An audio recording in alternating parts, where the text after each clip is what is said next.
Alô, alô, meninas! Aqui é a doutora Érica Montalvão com o nosso podcast Mulheres de Peito.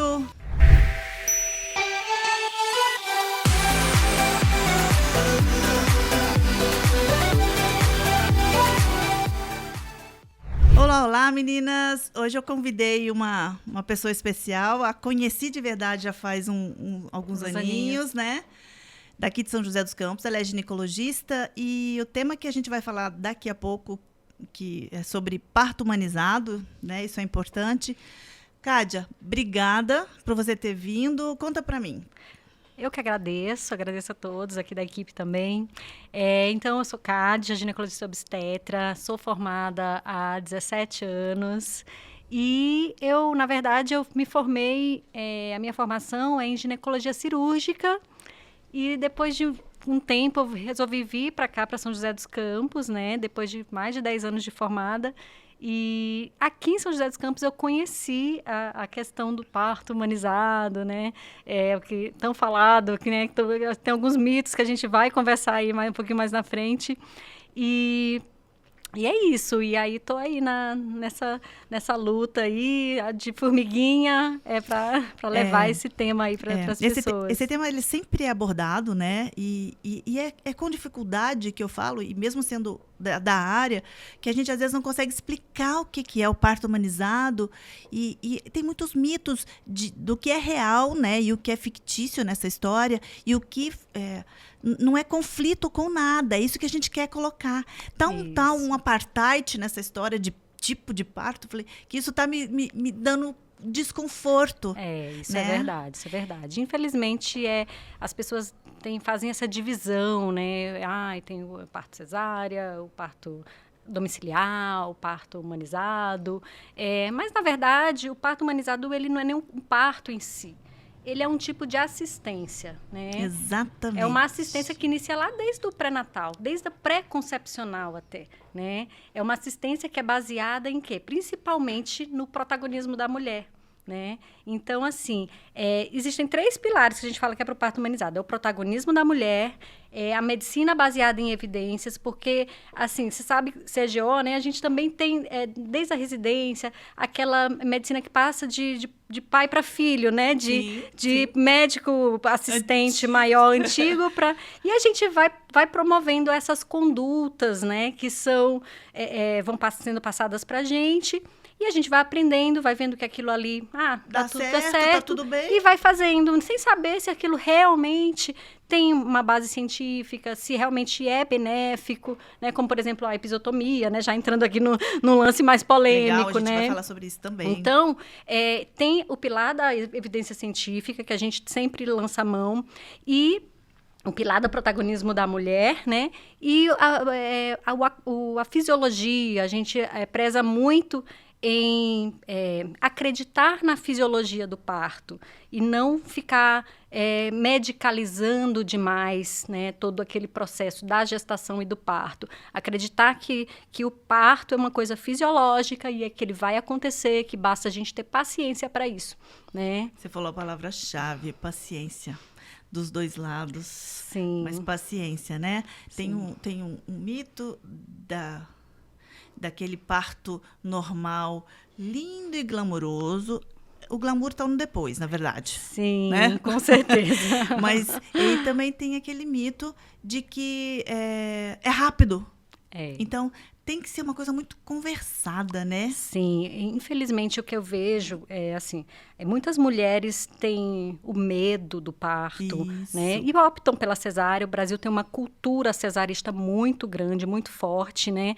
E essa cultura não é só por causa, tem a parte médica do sistema hospitalar, do sistema de convênios, tem tudo isso, mas tem a parte cultural das mulheres que infelizmente não são bem informadas, vamos dizer assim, sim, né? Sim. E elas recebem todas aquelas informações negativas da mídia, né? Novela, que a mulher pare gritando, que a mulher sofre, que o bebê fica com sequela, que o bebê morre.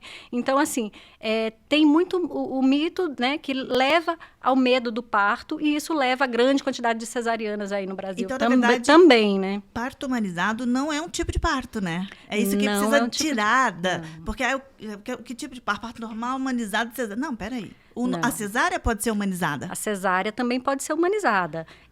Inclusive, como que a gente humaniza a cesariana? A gente, como obstetra, por exemplo, parando de ficar fazendo conversas paralelas ali no momento da cesárea e deixando aquele momento em silêncio para a mulher poder curtir aquele momento, colocando o bebê no pele a pele, mesmo quando ele nasce de cesariana, o bebê nasce, o pele a pele, a gente já tem estudos que mostram que é muito importante para poder ele ficar mais estável hemodinamicamente, a temperatura da mãe, as bactérias da flora bacteriana normal da mãe, ela é passada para o bebê nesse momento. Então, se você tira o bebê já da mãe na cesariana e já vai para o ambiente hospitalar, estéril, ela já faz o antibiótico ali, ele já não recebe as bactérias da flora vaginal bacteriana normal da mulher. E ainda tira aquele bebê da mãe, ele vai ser colonizado pelas bactérias do hospital e não pela bactéria da mãe, né? Então, isso também é uma humanização, né? E tentar deixar o ambiente mais acolhedor, não evitar amarrar as mãos da mulher na hora da anestesia, para ela poder conseguir pegar o bebê, né? Então, são coisinhas pequenas, né, que dá para a gente fazer se a gente tiver uma boa vontade. É bem simples, né? Graças a Deus está mudando. Eu sei que é lento esse processo, mas esse processo não envolve só o médico, né? Porque tem questão de mudança de conduta da paciente também. Então, se fosse só nosso, e a gente dava um jeito, isso tem que se virar, tem que mudar.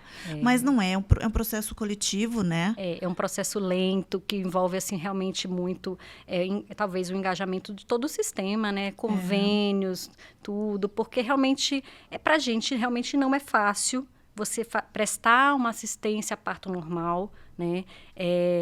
Porque você tem que se dedicar muito, né? Tem que estar lá o tempo inteiro, de madrugada, final de semana. Então, não é fácil realmente para o médico. A cesariana é muito mais cômoda, é muito mais rápida, né? Então, é muito mais tranquila. Então, precisa ter um mecanismo da gente conseguir fazer um sistema aí para poder suprir essa demanda que existe dessas mulheres que querem ter um parto normal, né?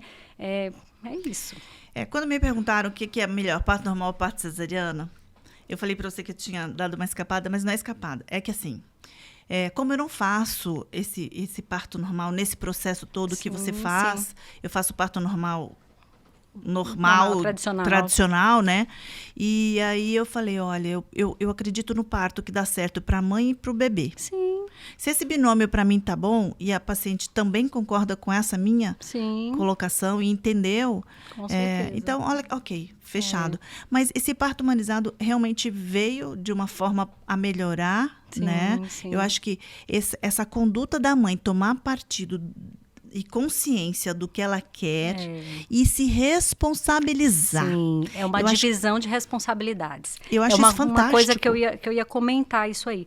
Não é só querer, eu acho, a primeira coisa, que sempre a paciente chega no meu primeiro dia do pré-natal comigo, eu já falo para ela, eu já dou um calhamaço de coisas lá para ela ler, para ela estudar.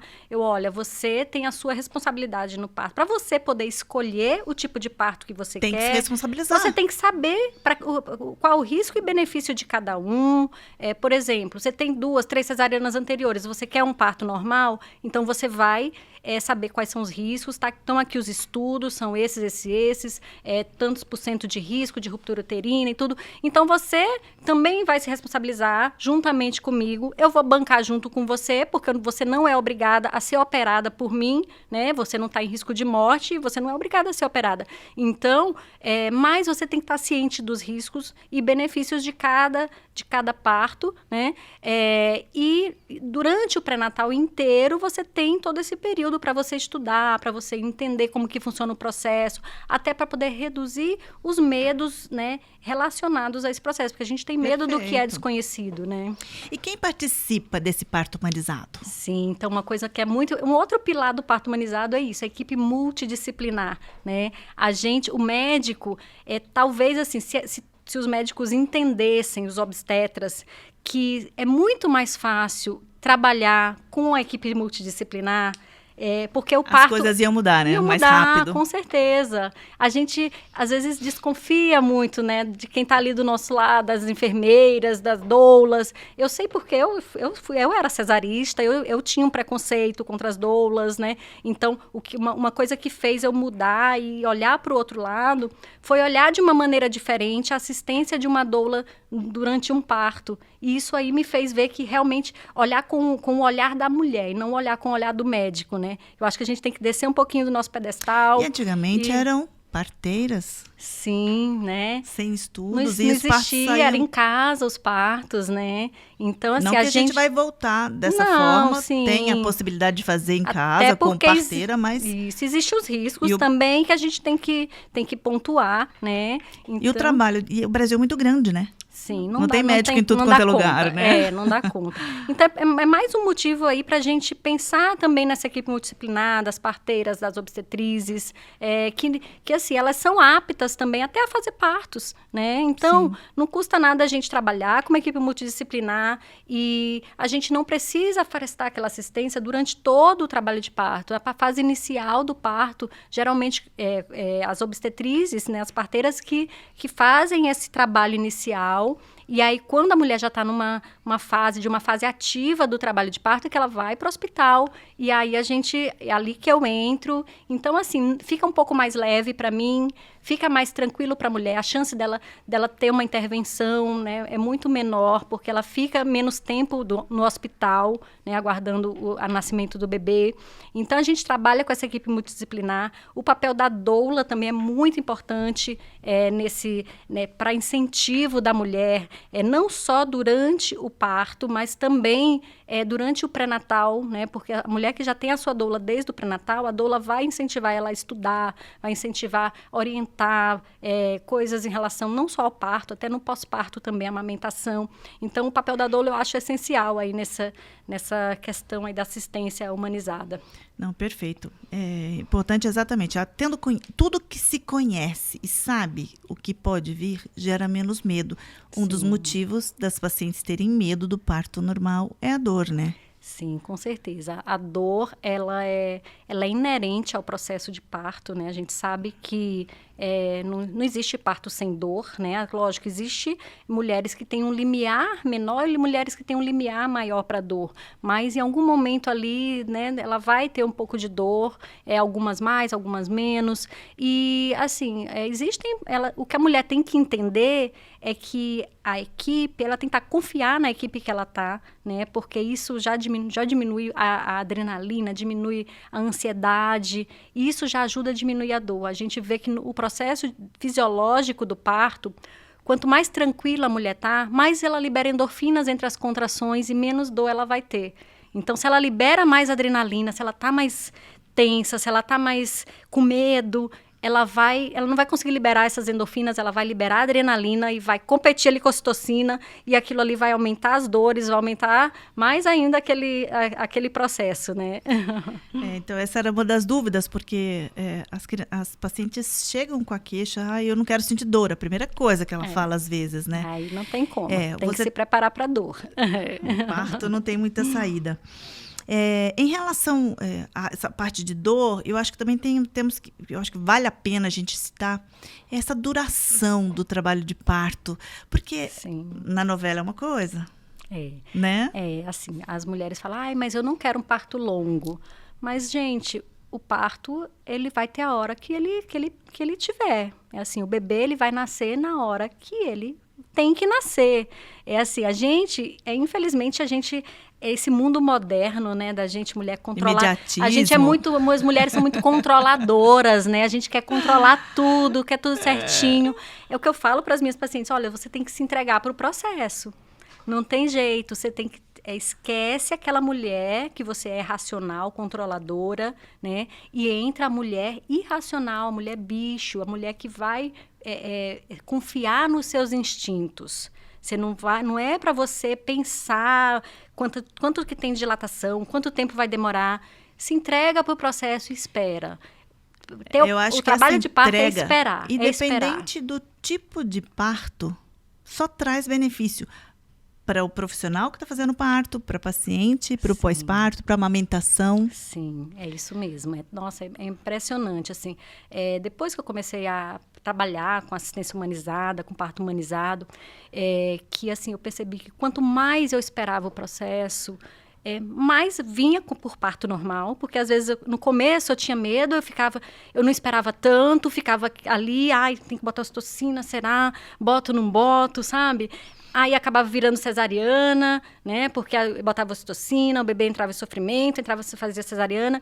Depois que eu comecei a esperar mais o processo funcionar e de maneira tranquila, né? Acalmando a mulher, né? E me acalmando também, ficando quieta no meu canto, né? Eu vi que, assim, como funciona bem, como flui, sabe? Como o bebê nasce, o bebê não entra em sofrimento, não cai batimento, não faz DIP, não faz nada. É impressionante. Depois que eu comecei a trabalhar assim, graças a Deus, eu nunca tive. A gente tem muito medo, né, do parto normal, de bebê entrar em sofrimento. Eu lembro quando eu saí da residência, eu não queria fazer obstetrícia, porque posso ter muito processo, porque o bebê vai entrar em sofrimento, pode ter alguma coisa.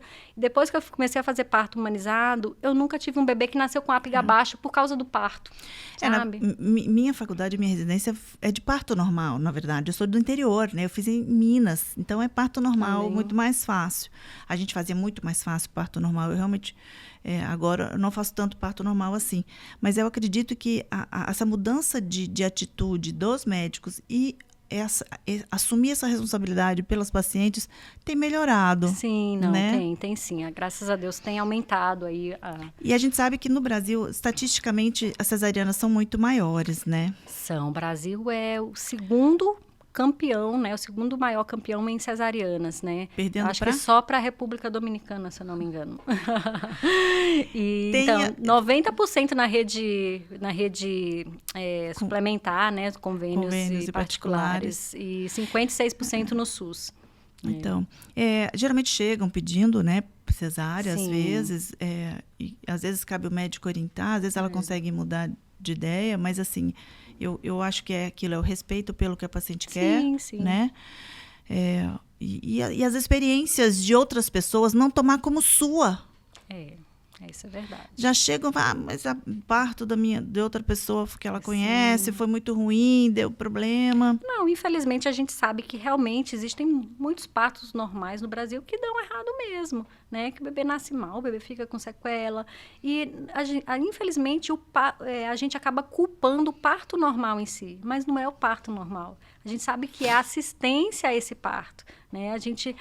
O que a gente vê no SUS, infelizmente, é uma demanda gigantesca para poucos médicos. A gente está no plano, já dei plantão de SUS, sei como é. A gente não dá conta da quantidade de mulheres que estão lá em trabalho de parto. A gente tem que atender porta, tem que fazer cesárea, tem que fazer, né? Então, a gente não consegue prestar assistência individualizada como eu presto no meu consultório, né? Então, ali, eu tô à mercê, né, do que vai acontecer, né?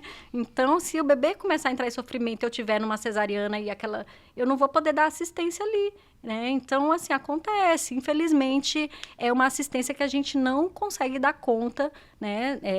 Às vezes até em hospitais de plantão, de convênio também, né? Não só no SUS, né? E aí acabam acontecendo os casos, né, que são trágicos, né? Casos de bebês com sequela e na verdade, são esses que vão marcar, né? A gente sabe disso. Isso também é ingrato pra gente, mas eu entendo também a posição da mãe, né? Lógico, porque com certeza.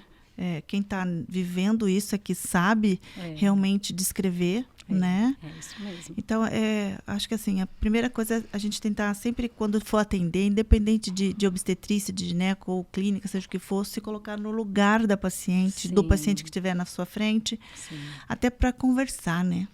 Ter uma empatia, né? E se colocar no lugar mesmo, isso mesmo. E o parto humanizado pode dar analgesia, não pode? Como é que funciona? A analgesia, gente, para quem não sabe, a anestesia para diminuir a dor do parto. Ela tem os movimentos, mas não tem dor, né? Isso mesmo. Como é que é?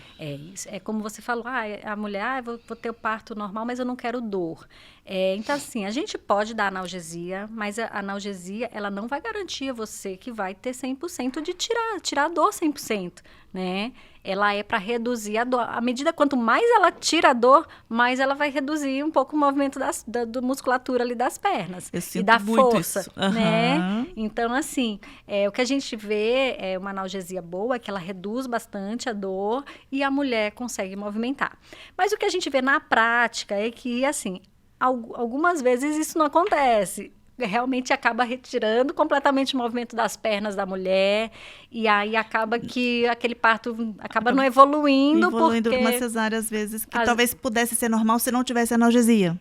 Isso, às vezes acontece. Ou prolongar o período expulsivo, porque a mulher talvez não está conseguindo fazer uma força realmente suficiente e acabar levando a um parto instrumental, um fórceps ou um vácuo extrator, né?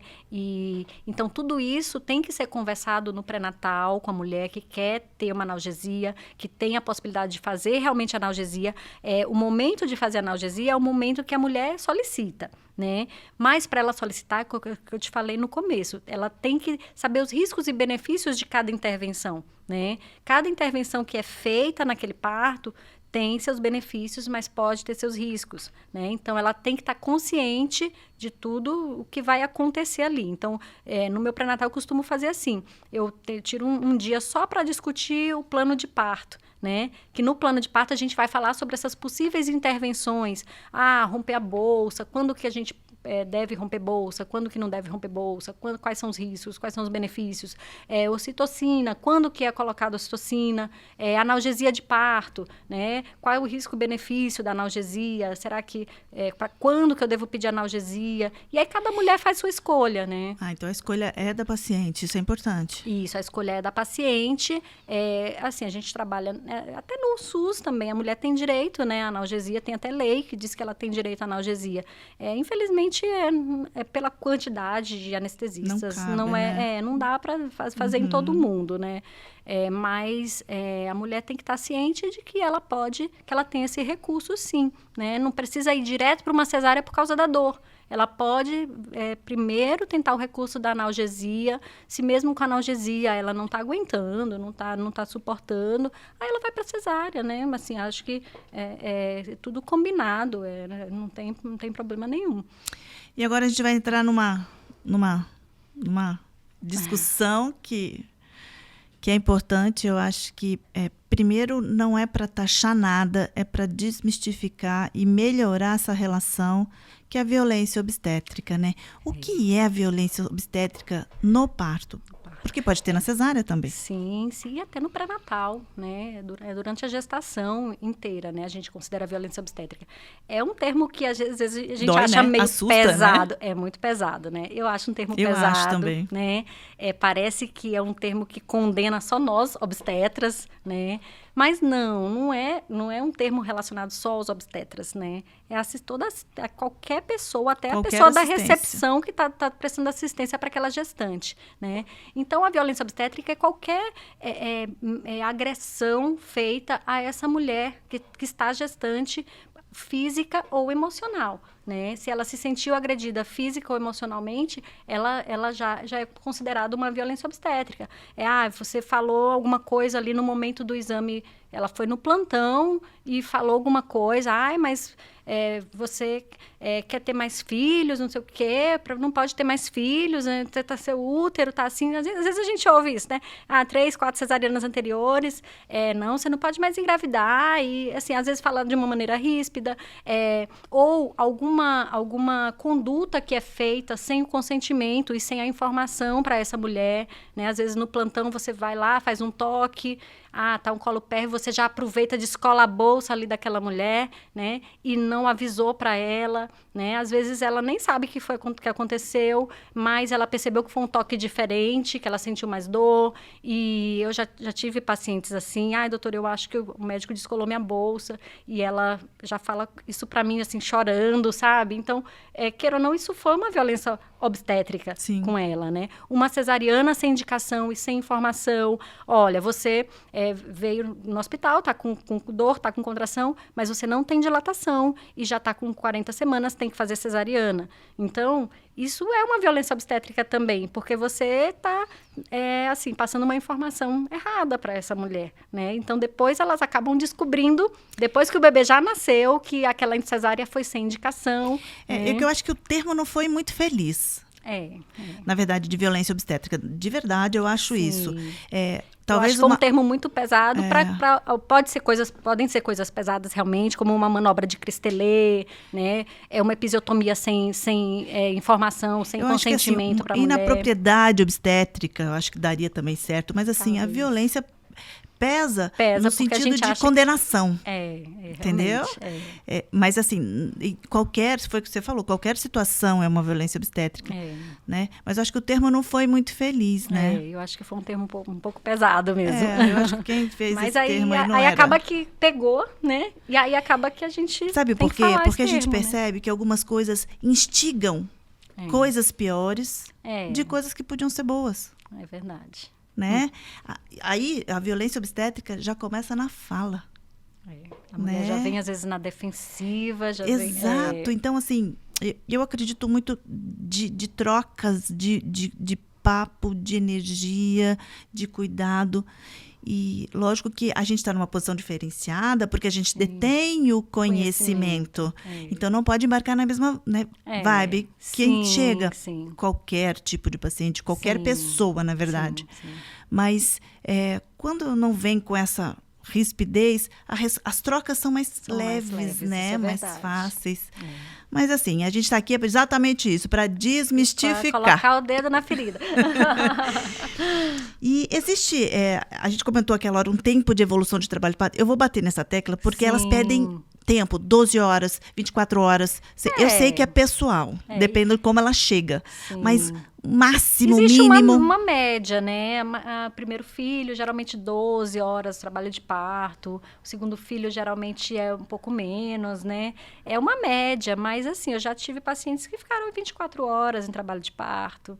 E tudo bem para elas, iriam até mais, sabe? E ela estava calma, tranquila, participativa. Sim, né? Eu me lembro que eu dei muito plantão, né? Assim, que a gente de forma dá muito plantão, a gente fica deitado do lado esquerdo. Gente, você morrendo de dor deitada do lado esquerdo é difícil, né? Nossa, realmente, olha, assim, a minha residência também foi isso, né? A mulher, eu lembro que a paciente internava, a gente colocava o combo já. Era jejum, ocitocina e deitar lá na cama junto com as outras, né? Graças a Deus, quando eu entrei, não tinha mais enteropismo. Não, também não tinha mais, graças a Deus. Limpeza eu também de não intestino, peguei, tá, gente? Mandava fazer lavagem intestinal para o parto. Antes disso, e muito antes. Imagina... Nossa, coitadas, né? Não Imagina. Isso é muito difícil, né? Nossa, isso Mas é difícil. nada como a evolução né? Não estou discriminando nada, eu acho que é exatamente isso. A medicina evolui. Eu acho que, eu falo toda vez, é uma ciência em evolução. Total, né? E sempre vai ser. Então, cada coisa no seu tempo. Talvez daqui uns anos mudem e a gente vai ter falado bobeira aqui, né? Não, vai com saber. Certeza, considerando mãe e bebê, existe estudo sobre esse primeiro contato? Algum estudo? Porque assim, quando o neném nasce, seja de parto normal, de cesárea, tem estudos? Consegue?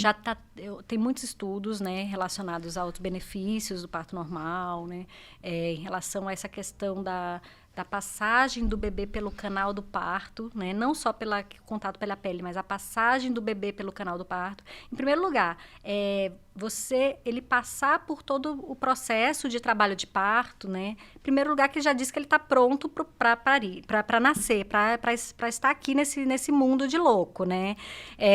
E aí ele recebe toda a cascata hormonal do trabalho de parto, né? Que vem ocitocina, que é o hormônio do amor, adrenalina, cortisol, né? Endorfinas, então prostaglandinas, um monte de hormônio aí que vai fazer o quê? Vai dar tipo um chacoalhão chacoalhão ali nele. Ô, meu filho, você tá nascendo, você vem para esse mundo aqui. E quando é uma cesariana, não, ele não recebe marcada, né? Uma cesariana marcada, fora de trabalho de parto. Ele não recebe nada desses hormônios, né? E quando ele passa pelo canal do parto, ele vai receber as bactérias da microbiota vaginal da mãe. E hoje em dia, a gente tem muitos estudos já mostrando que a nossa colonização bacteriana tem, assim, tudo a ver com o nosso processo de saúde e doença. Doenças como asma, doenças autoimunes, obesidade, diabetes, porque assim, tudo tá... nosso intestino assim, a porta de entrada para muitas doenças, para muita coisa relacionada à imunidade. Isso. E ele é um órgão imunológico, né? Então, o que vai ser colonizado nesse intestino desse bebê, dessa criança, lá no futuro vai determinar processos de doenças ali no futuro. E quando nasce de cesariana, o que acontece? Além de estar num ambiente estéril, não passou pelo canal vaginal, recebe antibióticos ali ainda, né?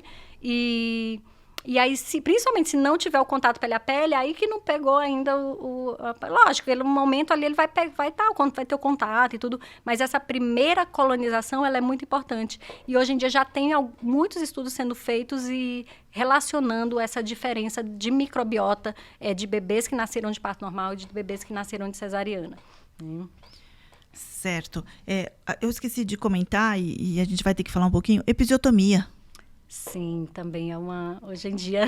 Né? Episiotomia é o cortezinho que dá por fora na vagina para melhorar a passagem. Isso. A vagina é super elástica, né? E Sim. A gente sabe que na gestação tem mais estímulos de elasticidade também. Sim, porque aumenta a vascularização, o colágeno, tudo daquela região. Então, como eu falo, o nosso corpo é preparado para parir, né? A gente é preparada todos os meses para isso, para engravidar. E na gravidez, a gente é preparada para parir, né?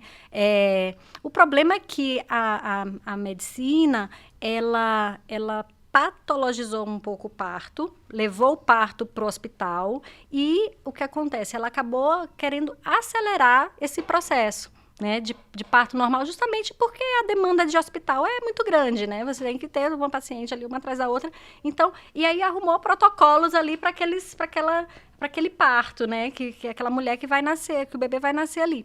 E a episiotomia foi uma desses protocolos, né? Toda primigesta vai parir com episiotomia, né? Então, a gente recebeu isso aí, né?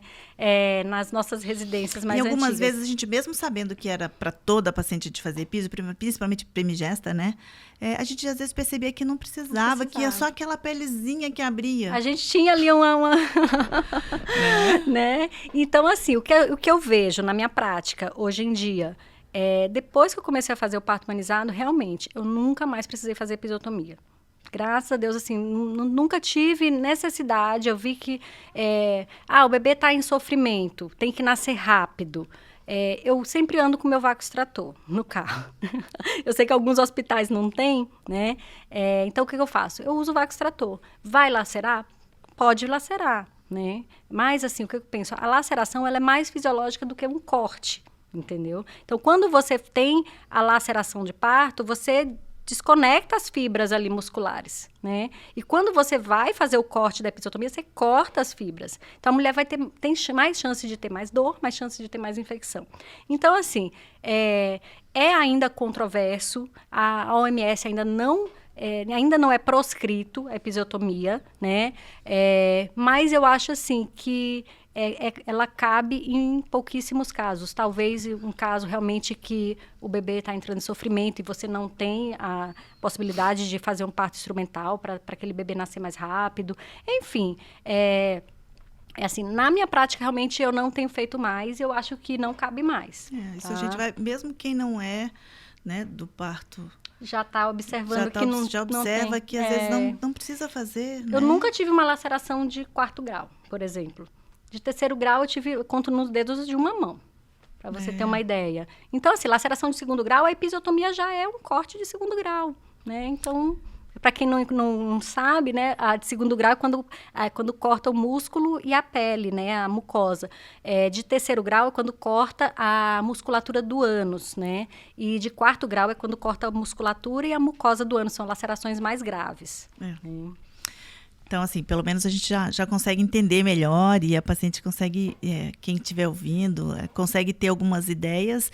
E lógico que no consultório com o seu pré-natalista consegue dividir mais e ter mais informação sobre isso. Sim. Eu acho que, assim, nada como a informação, né? E os hospitais ainda não estão tão preparados assim para o parto humanizado, é isso?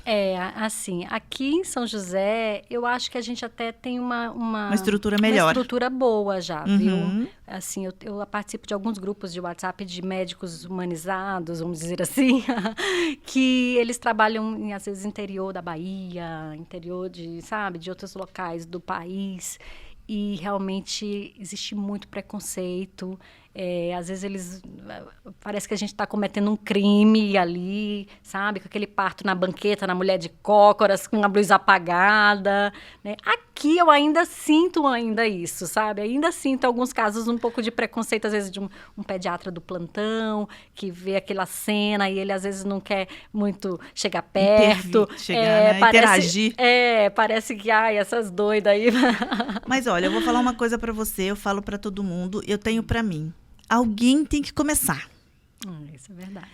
Tudo para a gente virar natural tem que ter a rotina, a gente tem que visualizar. Isso. Tá bom?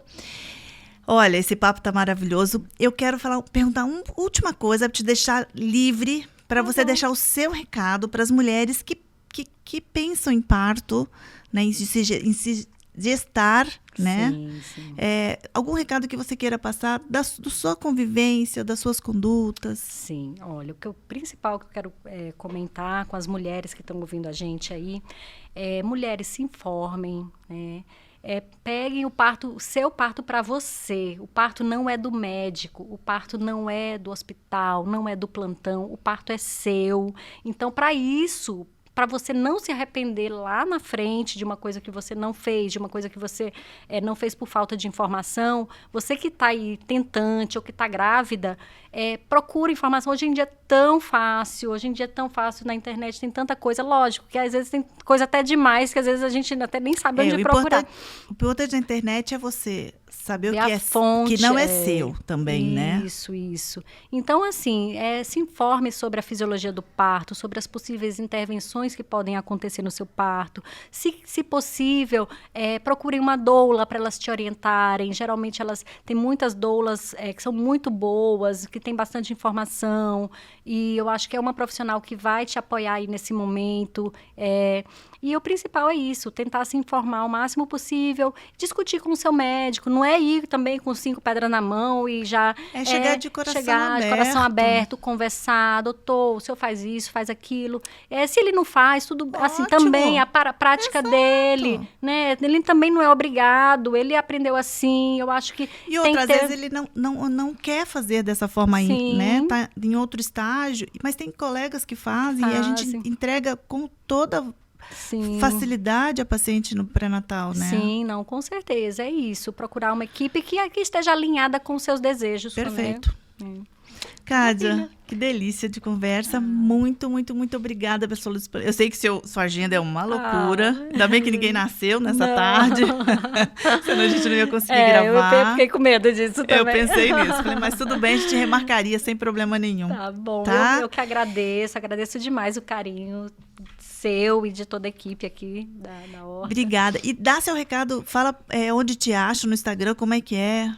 Gente, eu tô aí no Instagram, no @DRA_Kadja_Frois, né, doutora Kadja Frois. Quem quiser me encontrar, eu tô sempre lá nos stories. E lá tem meus contatos também, pode acessar. Obrigada, viu? Obrigada a você. Beijo. Beijo.